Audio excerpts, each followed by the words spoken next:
Buongiorno, benvenuti alla TG Sicilia, le principali notizie. Colpo di scena nella vicenda di Asia Vitale, vittima, anche secondo il tribunale, di uno stupro di gruppo 2 anni fa al Foro Italico di Palermo. In una intercettazione parlerebbe di rapporto consenziente. 7 i palermitani ormai condannati, la sua legale lascia l'incarico. Messina, laurea alla memoria a Sara Campanella, vittima di femminicidio nel marzo scorso, alla giovane uccisa a coltellate in strada, intitolata anche la scuola media che aveva frequentato. Palermo, dalla Gazzella speronata a Villabate, ai tafferugli di ieri allo Zen, si susseguono gli episodi inquietanti contro i carabinieri. Gela, primi sfratti negli alloggi popolari del quartiere Scavone, l'ex Bronx della città, subito sospesi per l'assenza dei servizi sociali. Gli occupanti ci vivono da anni da abusivi.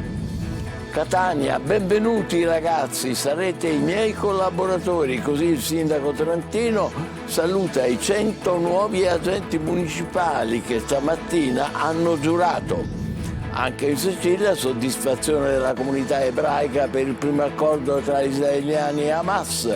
L'arcivescovo Renna auspica una pace duratura e giusta. Arte del vedere e del sentire.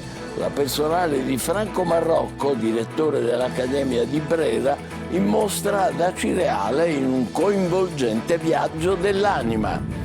Calcio, testa e gambe a Giuliano, domani la partenza del Catania per la trasferta in Campania. Toscano, partita con peso specifico elevato. Dunque c'è un colpo di scena nella vicenda di Asia Vitale, vittima anche secondo il tribunale di uno stupro di gruppo 2 anni fa al Foro Italico. In una intercettazione la giovane parlerebbe di rapporto consenziente. Sono già 7 i palermitani, tutti condannati. E non è tutto, perché la giovane è stata denunciata in Brianza per aver inseguito il fidanzato con un coltello. La sua legale ha lasciato l'incarico. Maglio Viola. Inseguiva con un coltello in mano il fidanzato che fuggiva in bicicletta. Protagonista Asia Vitale, la vittima dello stupro di gruppo del luglio di 2 anni fa al Foro Italico di Palermo. L'episodio è avvenuto in Brianza, dove adesso risiede la ragazza. A chiamare i carabinieri sono stati i passanti. All'arrivo dei militari la ragazza si era calmata e passeggiava con il giovane. Fermata e interrogata è stata trovata in possesso del coltello con una lama di 34 cm ed è stata denunciata a piede libero. Tutto sarebbe iniziato a casa della giovane, dove il fidanzato le avrebbe chiesto di girare un video in cambio di stupefacenti. Ne sarebbe scaturita una lite. A causa delle urla durante l'accesa discussione, il padrone di casa avrebbe chiesto alla giovane di lasciare l'appartamento. A seguito di questa vicenda, l'avvocato Carla Garofalo, che difende Asia da 2 anni, ha deciso di rinunciare al mandato perché le dichiarazioni pubbliche nel corso di varie interviste e i comportamenti post-processuali inducono a riconsiderare la sua personalità e la stessa narrazione di quanto accaduto, dice. Insomma, anche l'avvocato adesso dubita. Fra l'altro, nei giorni scorsi, nel corso di una telefonata con l'autore di un podcast, avrebbe fatto dietrofront rivelando che quello di 2 anni fa al Foro Italico non sarebbe stato uno stupro, ma si sarebbe trattato di un rapporto consensuale. Per questo gli avvocati dei 7 giovani condannati, 6 di loro con sentenza passata in giudicato, presenteranno una istanza di revisione del processo. L'Università di Messina conferirà la laurea alla memoria a Sara Campanella, vittima di femminicidio nel marzo scorso. Alla giovane uccisa a coltellate in strada è stata anche intitolata la scuola media che aveva frequentato. Francesco Triolo. L'Università di Messina conferirà la laurea alla memoria a Sara Campanella, la giovane studentessa uccisa lo scorso 31 marzo dal collega Stefano Argentino, poi suicida in carcere, un impegno che la rettrice dell'Ateneo Peloritano aveva assunto dopo il femminicidio della giovane. La consegna della laurea triennale in tecniche di laboratorio biomedico avverrà il prossimo 23 ottobre nell'aula magna del rettorato. Nel frattempo arriva un altro segno tangibile della memoria e dell'affetto che circondano ancora la ragazza, il plesso della scuola media di Portella di Mare, quello che Sara aveva frequentato, è ufficialmente intitolato a suo nome. Il decreto è stato firmato dall'Ufficio Scolastico Regionale per la Sicilia. Il plesso Sara Campanella, che fa parte dell'Istituto Comprensivo Traina di Missilmeri, rappresenta un riconoscimento straordinario giunto in tempi rapidissimi. Di solito l'intitolazione di un edificio pubblico richiede fino a 10 anni dal verificarsi dell'evento. In questo caso sono trascorsi appena 6 mesi dalla tragica scomparsa della giovane.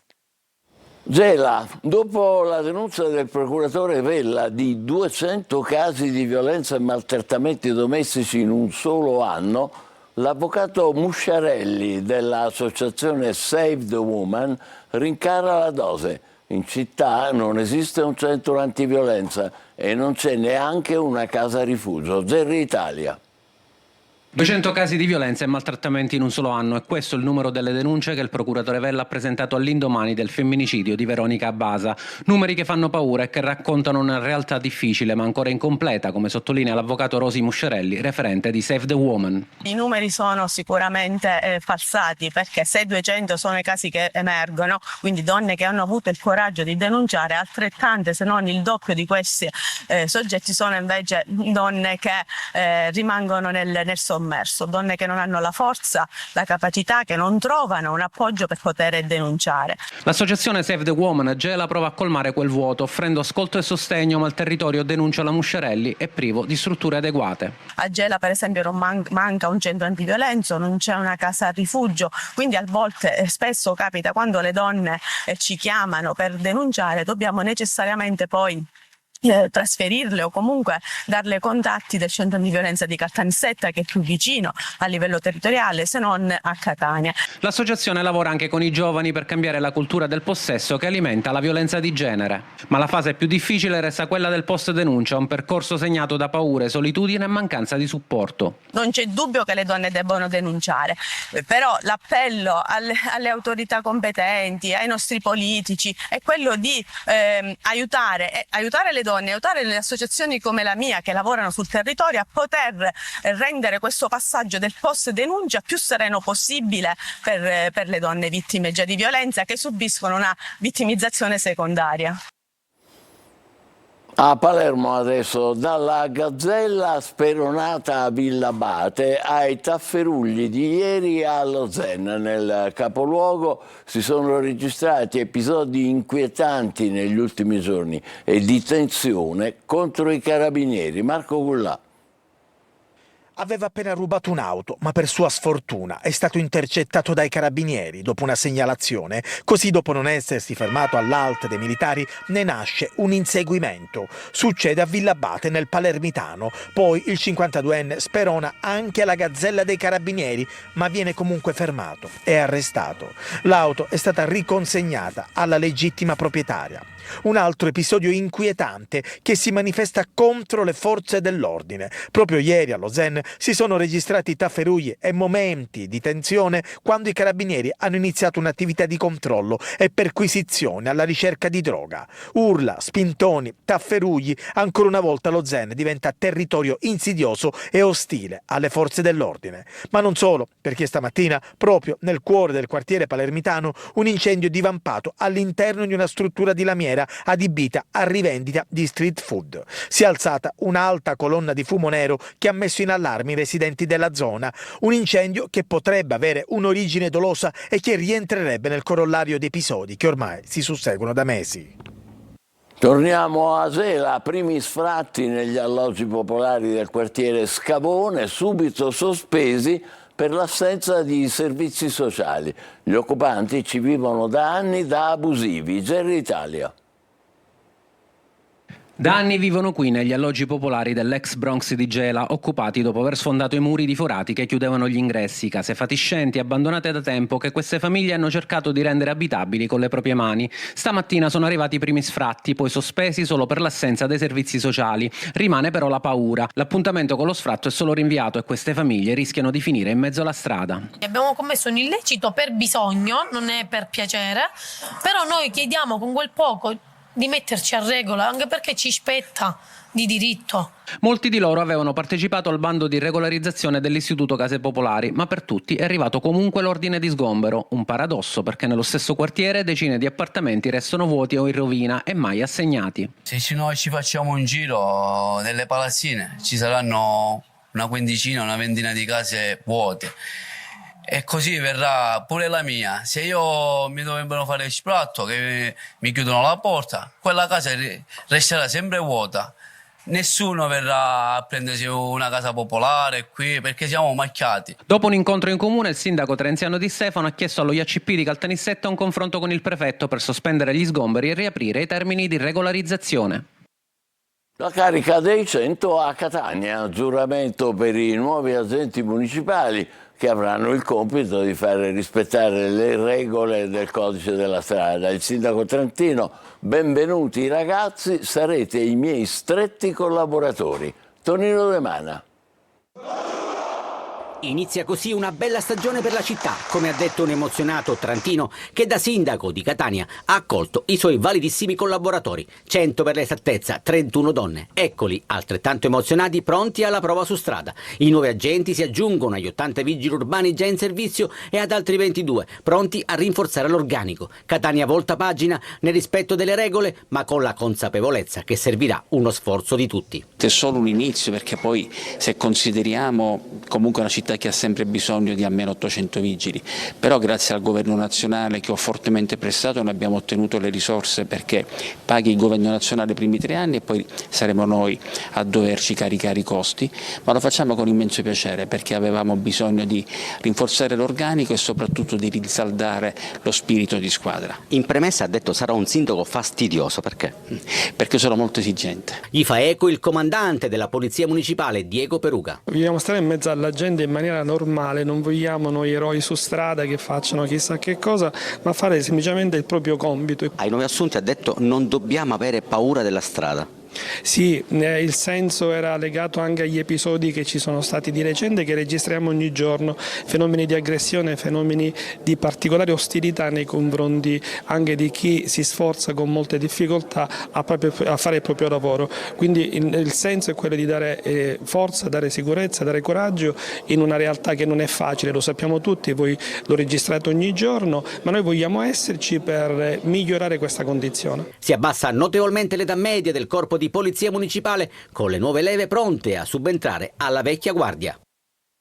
A Ragusa la polizia ha fermato 2 egiziani indiziati di favoreggiamento dell'immigrazione clandestina. 2 scafisti, insomma, sono accusati di aver pilotato un'imbarcazione partita dalla Libia e intercettata dalla Capitaneria di Porto di Pozzallo con 64 migranti a bordo.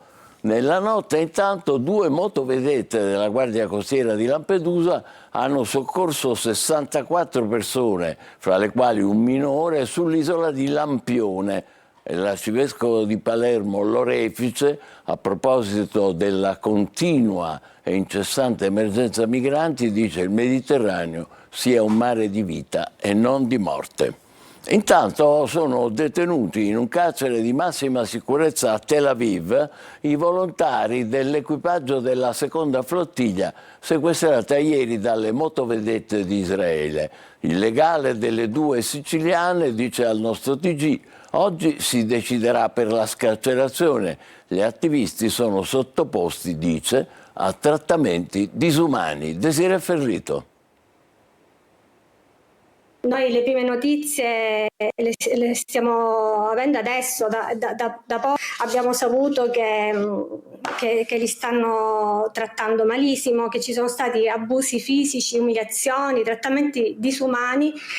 Schiaffi, abusi fisici, umiliazioni e tirate di capelli è il trattamento ricevuto dalle 2 siciliane fermate a bordo della nave Conscience della Freedom Flottiglia, ora rinchiuse nel carcere di massima sicurezza di Tel Aviv. La sorella di Elisabeth ha avuto, tramite legali di Avvocati Senza Frontiere, poche notizie, poco confortanti, che ha nascosto alla mamma che ha gravi problemi di salute e che continua a chiedere dove si trova la figlia. sono private di cibo e acqua, costrette ore inginocchiate sotto il sole. Elisabeth sapeva a cosa andava incontro, ma il suo ideale ha vinto la paura. Ha detto: certo che ho paura, però tu pensa che quello che stiamo subendo e che subiremo noi è una minima parte di quello che sta subendo il popolo palestinese. In carcere insieme ad Elisabeth c'è un'altra siciliana, Laura Cardile, regista e documentarista originaria di Calatabbiano, anche lei a bordo della Conscience insieme a medici, infermieri e giornalisti. La decisione sulla loro liberazione è attesa in giornata. A riferircelo è l'avvocato Pao Giovannetti Pietro, legale dell'associazione no profit che li sostiene. Oltre alla liberazione dei detenuti è richiesta la restituzione delle imbarcazioni della Freedom Flottiglia, che, ci spiega l'avvocato, hanno rappresentato un grandissimo impegno economico. Per le loro famiglie sono ore di apprensione. La sorella di Elisabeth lancia un appello. Fate tornare i nostri cari a casa senza che gli toccano un capello.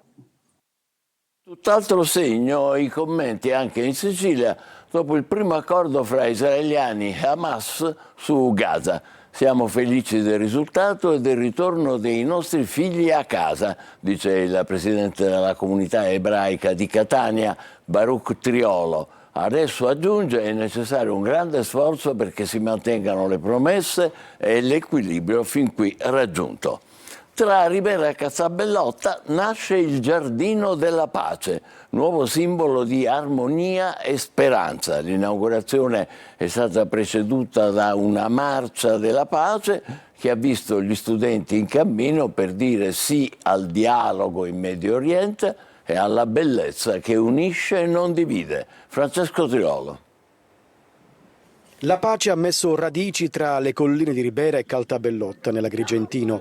È stato inaugurato il Giardino della Pace, il nuovo belvedere delle lucertole, un luogo di armonia e silenzio sospeso tra cielo e natura. 3 piattaforme in legno immerse nel verde invitano al riposo, alla meditazione, all'ascolto. Uno spazio che nasce per accogliere incontri, momenti di riflessione e di musica perché la bellezza possa diventare linguaggio di pace e condivisione. Durante l'inaugurazione, le note di una giovane violoncellista di Ribera hanno trasformato il belvedere in un palcoscenico naturale dove la melodia si è fusa con il respiro del paesaggio. La giornata era cominciata con la Marcia della Pace. Tantissimi studenti, docenti e sindaci in cammino tra Ribera e Caltabellotta. Un lungo abbraccio di speranza e dialogo che ha unito 2 comunità, ricordando che la pace si costruisce ogni giorno con piccoli gesti e grandi ideali. Dalla marcia al giardino, dal passo dei giovani al silenzio della natura, oggi la pace ha trovato un luogo dove crescere, respirare e diventare musica. A Gaza, dicevamo, primi accordi tra Israele e Hamas. Il Papa chiede di pregare per tutto il mese di ottobre perché in Medio Oriente, così come in Ucraina, la pace sia duratura e giusta. E a Catania l'arcivescovo Renna invita a rivolgersi al Cuore Immacolato di Maria sabato 11 con la recita del Rosario. Adelaide Barbagallo. Che per tutto il mese di ottobre si preghi per la pace. L'appello arriva dalla Santa Sede, da Papa Leone XIV, e a Catania viene accolto dall'arcivescovo Luigi Renna, che chiama alla mobilitazione generale l'11 ottobre con la preghiera del Rosario, affinché a Gaza e in Ucraina torni la pace e il rispetto della dignità umana. Il percorso di pace a Gaza sarà duraturo, afferma Renna, se avrà come obiettivo la convivenza pacifica tra i popoli. Intanto è opportuno che davanti a questi segnali di pace in Europa si abbassino i toni, soprattutto di chi passa dalle manifestazioni di solidarietà alla violenza. L'arcivescovo Renna reciterà il Rosario al Santuario Cuore Immacolato di Maria, Regina della Pace di Belpasso, sabato alle 20:30. Noi da Catania ci uniremo a questa preghiera in un luogo particolare, quello che Monsignor Bommarito ha voluto come santuario della Regina della Pace in Belpasso, confermando in qualche modo un movimento di preghiera che era nato lì in quegli anni, e io credo che non ci sia luogo più indicato nella nostra arcidiocesi che quello. Invocare Maria come Regina della Pace significa riconoscere che la vera pace inizia dal cambiamento del cuore degli uomini, nella riconciliazione con Dio, e non nasce da equilibri stabili. Da qui l'invito alla preghiera. per una conversione e per chiedere il dono di una pace che nasce dal cambiamento dei cuori.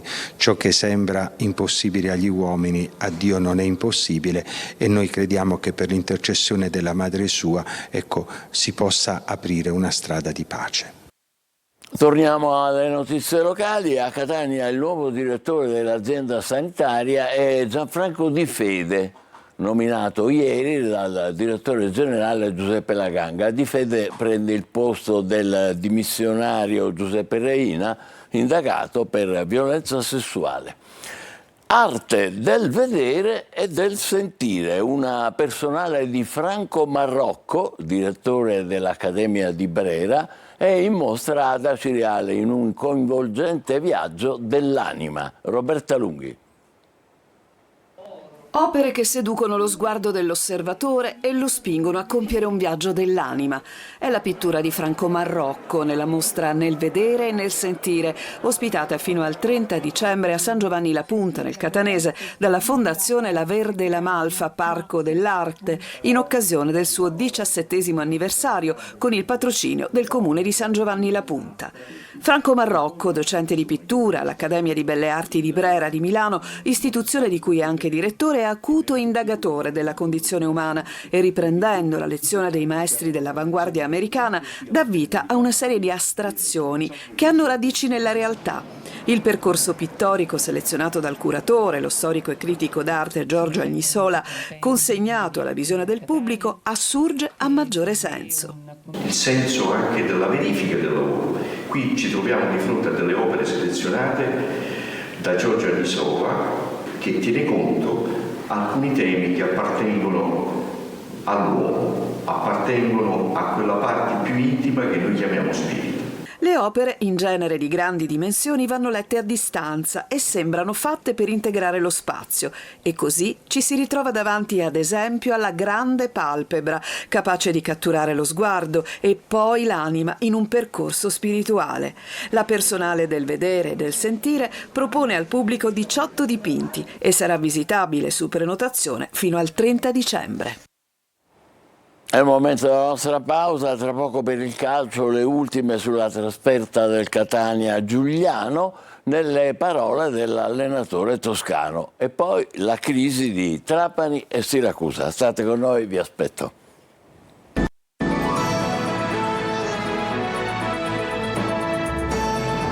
Calcio ha parlato pochi minuti fa Mimmo Toscano, l'allenatore rossazzurro, ha presentato la partita di sabato prossimo contro il Giuliano. Francesco Triolo.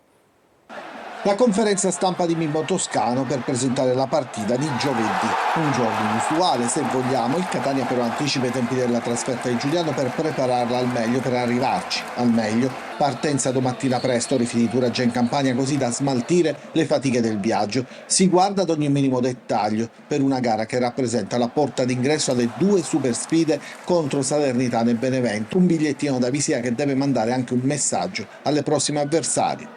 La partita di sabato ha, l'ho detto oggi ai ragazzi, ha un peso specifico elevato, perché i campionati sono fatti di momenti.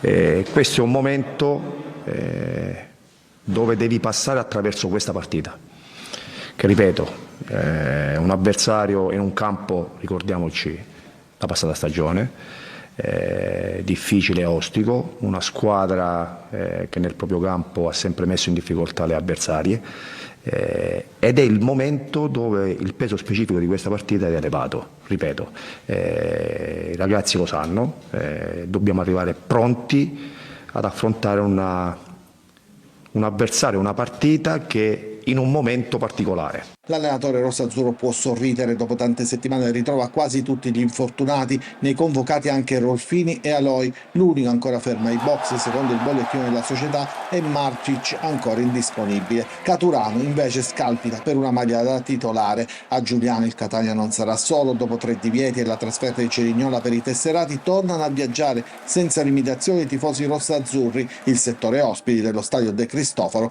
potrà contenere 500 tifosi. Aria di crisi per le altre siciliane di Serie C. Sergio Colosi.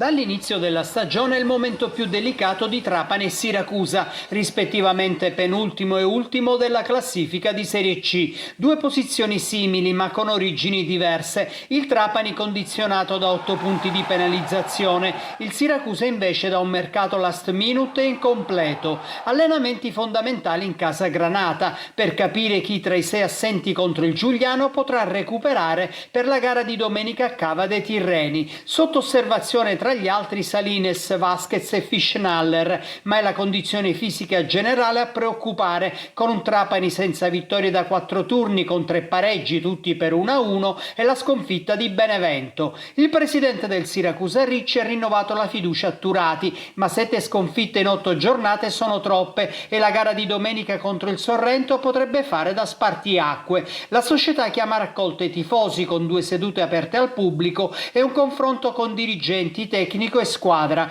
Domenica assenti lituani Gudelevicius e Sciapole impegnati in nazionale, mentre Damian appare ai margini del progetto. Molina è tornato in gruppo e contro il Sorrento non si esclude il ruolo di prima punta in un attacco spuntato e mai in partita al Massimino. E noi ci fermiamo qui, grazie per l'attenzione e buon pomeriggio.